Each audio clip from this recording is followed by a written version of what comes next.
Hello दोस्तों, hello. स्वागत है आप सबका हमारे YouTube channel the Q reactors पर। आज हम देखेंगे जिस वीडियो के बारे में, उसके बारे में बताएंगे। जी के भाई बताइए।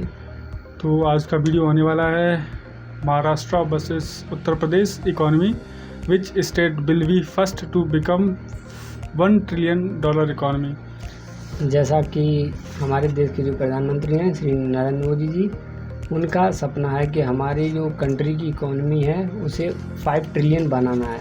तो 5 ट्रिलियन किसी कंट्री की इकोनॉमी जब भी हो सकती है जब उसके जो स्टेट हैं उनकी इकोनॉमी काफ़ी अच्छी हो। इसलिए जो हमारे देश में स्टेट हैं, स्टेट तो काफ़ी सारे हैं, पर जैसे यूपी और महाराष्ट्र। आप लोग कमेंट में बताएं कि इंडिया में कितने स्टेट्स हैं और कितने केंद्र शासित स्टेट हैं, मतलब कितने स्टेट और कितने यूनियन टेरिटरीज हैं, कमेंट में बताएं। और जो स्टेट्स हैं उनमें से कई सारे स्टेट्स ऐसे होने वाले हैं 5 ट्रिलियन के गोल में जो अपनी इकोनॉमी को 1 ट्रिलियन के अबव करेंगे। तो उन्हीं 2 स्टेट्स या उनकी कंपटीशन के बारे में हम इस वीडियो में देखेंगे। तो चलिए वीडियो देखते हैं। अर्थव्यवस्था को $5 ट्रिलियन इकोनॉमी बनाने के लिए काम में लगी हुई है।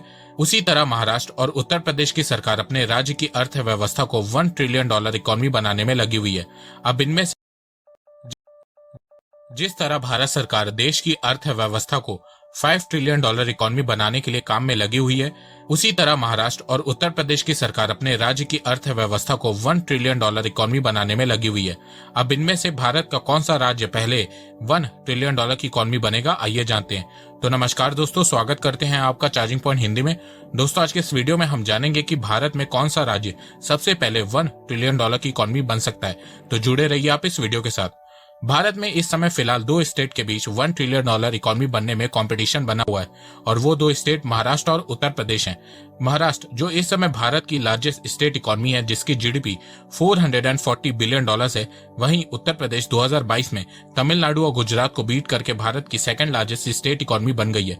उत्तर प्रदेश की जीडीपी $294 बिलियन है, तीसरे पे तमिलनाडु है जिसकी जीडीपी $290 बिलियन है और फोर्थ पे गुजरात है जिसकी जीडीपी $259 बिलियन है। पर अगर आप विकिपीडिया पे देखेंगे तो नंबर 1 पे महाराष्ट्र है, दूसरे पे तमिलनाडु है, तीसरे पे उत्तर प्रदेश है और फोर्थ पे गुजरात है। पर अगर आप ध्यान से देखेंगे तो ये डाटा फाइनेंशियल ईयर 2020-21 का है। मैंने आपको जो फिगर बताए हैं वो फिगर मार्च 2022 के हैं। आइए अब एक एक करके दोनों स्टेट की इकोनॉमी के बारे में जानते हैं। यूपी भारत का सबसे ज्यादा आबादी वाला राज्य है, पर डेवलपमेंट के मामले में बहुत पिछला राज्य है। पिछले 70 सालों से यूपी को करप्शन, क्राइम, कास्ट, इनइक्वालिटी के नाम से जाना जाता था, पर पिछले 5 सालों में यूपी ने अपना पोटेंशियल पूरे देश को दिखाया है। यूपी की जीडीपी $294 बिलियन है। पिछले 5 सालों में यूपी की ग्रोथ रेट एवरेज 8.4% रही है। पर कैपिटा इनकम भी यूपी में पिछले 5 सालों में डबल हुई है। 2017 में यूपी की पर कैपिटा इनकम 42,000 रुपए थी, वहीं 2021 में यह बढ़ के 94,000 रुपीज हो गई है। According to NITI Aayog multi dimensional poverty index report के अनुसार 2017 में यूपी की पॉवर्टी रेट 37.79% थी, वहीं 2021 में यह घट के 26.4% पे आ गई है। जहां भारत में अनएम्प्लॉयमेंट रेट 7.3% है, वहीं यूपी में अनएम्प्लॉयमेंट सिर्फ 2.9% है। 2019 में यूपी में $2.4 बिलियन की 147 इन्वेस्टमेंट आई थी। 2021 में यूपी में $664 मिलियन का एफडीआई आया था। 2019-20 में यूपी ने लगभग $17 बिलियन का मर्चेंडाइज एक्सपोर्ट किया था और 2020-21 में $16.39 बिलियन का मर्चेंडाइज एक्सपोर्ट किया था। कोविड से पहले 2019 में यूपी में 535.8 मिलियन डोमेस्टिक टूरिस्ट आए थे और 4.74 मिलियन फॉरेन टूरिस्ट आए थे। यूपी में घूमने की बहुत सी जगहें हैं और योगी सरकार यूपी में टूरिज्म को बढ़ाने के लिए बहुत काम कर रही है। यूपी ने भारत को जवाहरलाल नेहरू से लेकर नरेंद्र मोदी तक 9 प्रधानमंत्री दिए हैं। उन्हीं 9 प्रधानमंत्री में से भारत के प्रथम प्रधानमंत्री जवाहरलाल नेहरू के द्वारा लिखी गई द डिस्कवरी ऑफ इंडिया की ऑडियो बुक आप कुकू। सबसे अच्छी बात यह आपको पढ़ना इंडिया की बुक अंग्रेजों के कब्जे में आ गया था और भारत की असली पहचान, परंपरा, सभ्यता और अखंडता क्या है वो सब इस ऑडियो बुक में बताया गया है। कुकू एफएम का ईयरली सब्सक्रिप्शन 399 रुपए का है। अगर आप इस यूजर को 99 रुपए देने होंगे, जो ₹1 अपनी नॉलेज को बढ़ाइए। आइए अब जानते हैं कि यूपी के पास $1 ट्रिलियन इकोनॉमी बनने के लिए क्या क्या एडवांटेजेस हैं। पहला एडवांटेज ये है कि यूपी भारत के 9 अदर स्टेट से 48 नेशनल हाईवे के थ्रू वेल कनेक्टेड है। इसके अलावा यूपी का बॉर्डर नेपाल से भी कनेक्टेड है। पर सबसे बड़ा एडवांटेज यूपी के पास लार्ज चीप लेबर फोर्स है। साथ में बहुत सारी जगह खाली पड़ी है जहां पे इंडस्ट्रीज लगाई जा सकती हैं। इसके अलावा पिछले 5 सालों में यूपी भारत का one of the most investor friendly state बन गया है। ईज ऑफ डूइंग बिजनेस में यूपी की रैंक सेकंड है। इसके अलावा पिछले 5 सालों में यूपी में इंफ्रास्ट्रक्चर बहुत इंप्रूव हुई है, जिससे यूपी में लॉजिस्टिक इंप्रूव हुई है। यूपी की रैंक लीड्स रैंकिंग 2021 में बहुत इंप्रूव हुई है। 2019 में यूपी की रैंक लीड्स में 13वीं थी, वहीं 2021 में 6th है। लीड्स रैंकिंग भारत की ministry of commerce and industry देती है। इस रैंकिंग में देखा जाता है कि स्टेट में इंफ्रास्ट्रक्चर की क्वालिटी और कैपेसिटी कैसी है, रोड कैसी है, रेल कनेक्टिविटी कितनी है, हाईवे एक्सप्रेसवे की स्पीड कितनी है, जैसे 17 पैरामीटर को देख के रैंकिंग दी जाती है। और इस मामले में यूपी ने बहुत इंप्रूवमेंट की है। 2020 में यूपी गवर्नमेंट ने न्यू इलेक्ट्रॉनिक्स मैन्युफैक्चरिंग पॉलिसी 2020 और Uttar Pradesh startup policy 2020 introduce की थी, जिससे यूपी में लोकल मैन्युफैक्चरिंग और न्यू स्टार्टअप ओपन हो सके। इसके अलावा यूपी गवर्नमेंट यूपी को सेमीकंडक्टर हब बनाने में लगी हुई है, जिसके लिए वो बहुत से मेजर प्लेयर्स से बात कर रही है, जिससे यूपी में सेमीकंडक्टर के offices, R&D centre, manufacturing plant खुल सके। इसके अलावा यूपी के पास इस समय नोएडा है, जहां पे मेजर IT कंपनीज के ऑफिसेज हैं। कई कंपनीज के मैन्युफैक्चरिंग प्लांट भी हैं। एशिया का सबसे बड़ा सैमसंग का मैन्युफैक्चरिंग प्लांट नोएडा में है। यूपी का एक्सपोर्ट बढ़ाने के लिए यूपी गवर्नमेंट एग्रीकल्चर सेक्टर पे बहुत काम कर रही है। यूपी में सबसे ज्यादा लोग एग्रीकल्चर से जुड़े हैं। यूपी एग्रीकल्चर के मामले में भारत में नंबर 1 है। कई फूड ग्रेन, फ्रूट्स, वेजिटेबल का यूपी लार्जेस्ट प्रोड्यूसर है। तो यूपी में एग्रीकल्चर सेक्टर को बढ़ाने के लिए योगी सरकार न्यू टेक्नोलॉजी इंट्रोड्यूस कर रही है, जिससे प्रोडक्टिविटी को बढ़ाया जा सके और यूपी का एग्रीकल्चर एक्सपोर्ट बढ़ सके। एग्रीकल्चर के अलावा योगी सरकार टेक्सटाइल सेक्टर पे भी बहुत काम कर रही है। यूपी टेक्सटाइल में बहुत अच्छा है। कई मेजर टेक्सटाइल इंडस्ट्रीज आपको बनारस, प्रयागराज, कानपुर, लखनऊ में देखने को मिलेगी। महाराष्ट्र भारत का इंडस्ट्रियल और फाइनेंशियल स्टेट है, पर महाराष्ट्र में आज भी 24% लोग एग्रीकल्चर सेक्टर से जुड़े हुए हैं। महाराष्ट्र के पास मुंबई और पुणे जैसी सिटीज हैं। मुंबई को भारत का फाइनेंशियल कैपिटल कहा जाता है। मुंबई में आपको सभी बड़ी बड़ी कंपनीज, बैंक्स, फाइनेंशियल सर्विसेज के हेड ऑफिस मिल जाएंगे, मैन्युफैक्चरिंग यूनिट मिल जाएगी। पुणे को महाराष्ट्र का एजुकेशनल हब कहा जाता है। इसके अलावा पुणे में आपको बड़ी बड़ी IT कंपनीज के ऑफिस भी देखने को मिल जाएंगे। महाराष्ट्र की GDP $440 बिलियन है। पर पिछले 5 सालों में महाराष्ट्र की ग्रोथ रेट 6.4% रही है। महाराष्ट्र की पर कैपिटा इनकम 2,25,000 रुपए। महाराष्ट्र में पॉवर्टी 17.35% है। महाराष्ट्र में अनएम्प्लॉयमेंट 3.1% है। फाइनेंशियल ईयर 2021 में महाराष्ट्र ने $58.41 बिलियन का एक्सपोर्ट किया था। 2019 से मार्च 2021 तक महाराष्ट्र में $23 बिलियन का FDI आया था। आइए अब जानते हैं कि महाराष्ट्र के पास $1 ट्रिलियन इकोनॉमी बनने के लिए क्या क्या एडवांटेजेस मौजूद है। महाराष्ट्र का सबसे बड़ा एडवांटेज ये है कि महाराष्ट्र में एग्रीकल्चर और इंडस्ट्रियल हब दोनों मौजूद है। इसके अलावा महाराष्ट्र में वर्ल्ड क्लास एजुकेशनल और IT इंस्टीट्यूट है। भारत में सबसे बड़ी skilled and industrial labour force Maharashtra के पास है। इसके अलावा महाराष्ट्र के पास पोर्ट फैसिलिटी है। भारत का largest port JNPT port Maharashtra में है।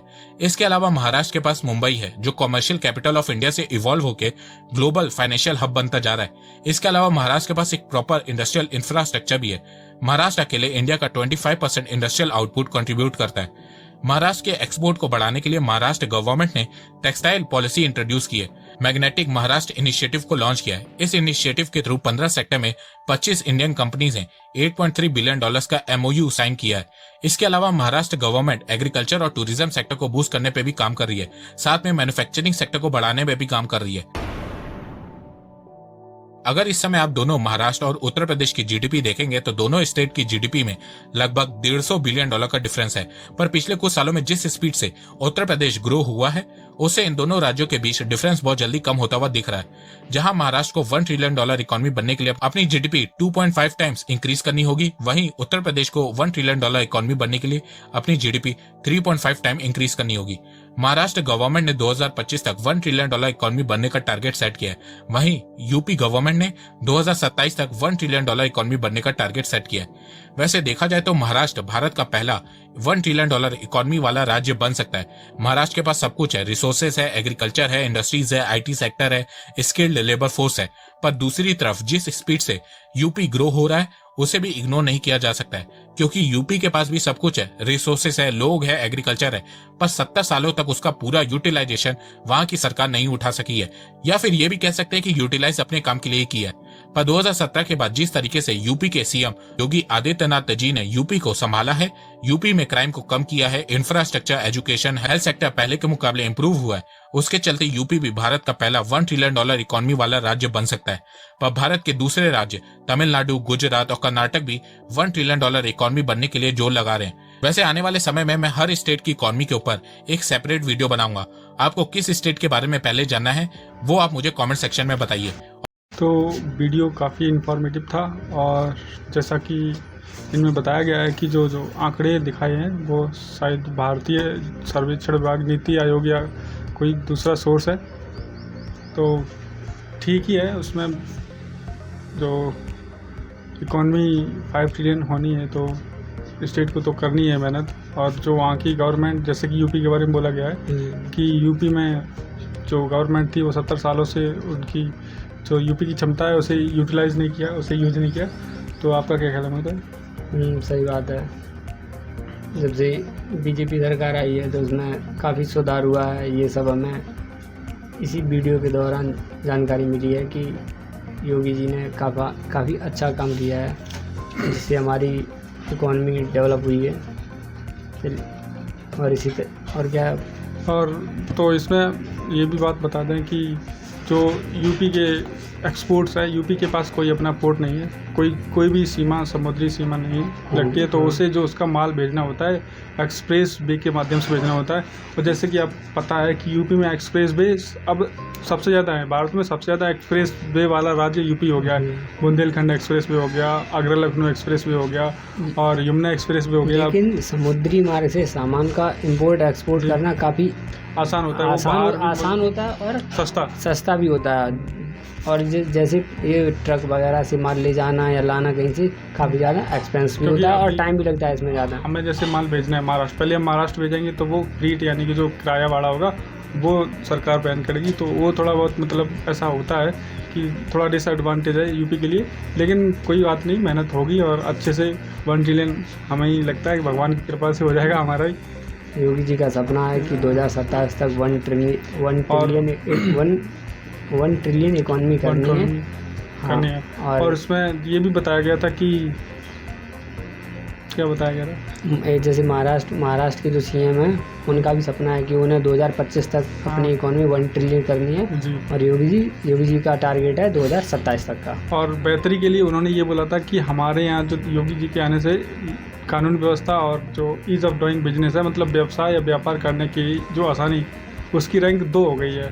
और पहले क्या था, शायद वो रैंक बहुत बेकार थी, यहाँ पे कोई कंपनियाँ अपनी फैक्ट्री नहीं लगाना चाहती थी क्योंकि वहाँ पे कानून व्यवस्था नहीं थी। अब मतलब कानून व्यवस्था तो बेहतर हुई है, ये बात तो मानते हैं। और दूसरे राज्यों से कम हमारी लेबर सस्ती है, लेबर भी सस्ती है, तो और फायदे हैं। बेरोजगारी का जो इसमें रेशियो दिखाया गया वीडियो में वो भी 2% के आसपास टोटल ऑल ओवर इंडिया का है, उससे भी कम है यूपी में। तो बेरोजगार नहीं है क्योंकि हमारे यहाँ एक तो आगरा, गुड़गांव नहीं, हमारे यहाँ नोएडा, आगरा, कानपुर बड़े शहर हैं। और जैसे ये भी बताया गया एशिया की सबसे बड़ी जो सैमसंग मैन्युफैक्चरर कंपनी है वो नोएडा में सिचुएटेड है।